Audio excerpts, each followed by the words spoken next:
मोहब्बत किसे कहते हैं ये इन तस्वीरों में देखिए। एचआरटीसी ड्राइवर को अपनी बस से इतना प्यार है कि घर की छत पर ही एचआरटीसी बस बना ली।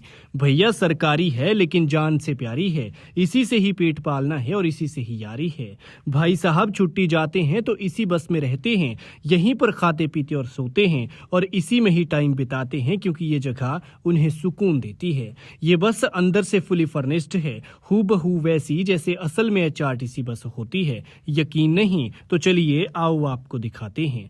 देखिए नीचे घर के अंदर से आने के लिए सीढ़ी है, फिर ऊपर की तरफ जाने के लिए भी सीढ़ी बनाई गई है। पर्दा लगाकर एक छोटा सा रहने लायक ढांचा बनाया गया है, साइड में बैठने का जुगाड़ किया गया है। और अब आगे की तस्वीर देखिए, स्टीयरिंग है, ड्राइवर सीट है, साथ में कंडक्टर का थैला। इस बस में अगर आप चले जाएंगे तो आपको ऐसा लगेगा जैसे आप सच में एचआरटीसी बस में बैठे हों। और फिर फ्रंट मिरर के उस पार घर की छत के सामने एक प्यारा सा व्यू है।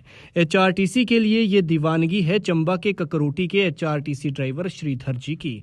श्रीधर ने अपने नए बनते घर के साथ इस बस को तैयार कराया है। देखिए जब घर तैयार हो रहा था तो बस भी कुछ ऐसी थी, तैयार हो रही थी। और अब जब घर और बस पूरी तरह से बन गए हैं तो घर को बस की खूबसूरती ने चार चांद लगा दिए हैं और बात पूरे प्रदेश में फैल गई है।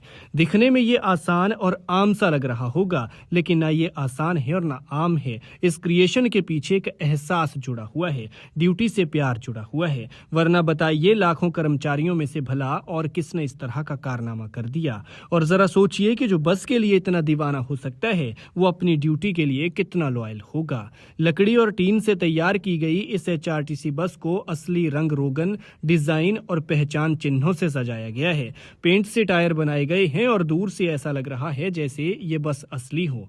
श्रीधर ने बताया कि एक कारीगर की मदद से उन्होंने अपनी सोच के मुताबिक ये ढांचा तैयार कराया है। लोग दूर दूर से श्रीधर जी की इस क्रिएशन को देखने के लिए पहुंच रहे हैं और सेल्फियां ले रहे हैं। उनका घर तो जैसे इस बस की वजह से एक टूरिस्ट स्पॉट बन चुका है। श्रीधर कहते हैं कि मेरा जीवन ही एचआरटीसी से है। वो कहते हैं कि जब भी वो छुट्टी पर घर आते हैं तो इसी बस में बैठते हैं, यहीं पर खाते पीते हैं और ये जगह उन्हें अत्यंत सुकून देती है। श्रीधर कहते हैं कि साल 2016 में जब वो एचआरटीसी में भर्ती हुए थे तब से उनका पूरा जीवन इस नौकरी से जुड़ गया है। खैर सलाम कीजिए इस डेडिकेशन को, वरना आज जिसे देखा जाए वो अपनी नौकरी से दुखी है। दूसरा चाहे जिस हाल में हो उसे कहता है भैया तुम सही हो, तुम्हारे तो मजे हैं। खैर श्रीधर जी के लिए एक लाइक और शेयर तो बनता है।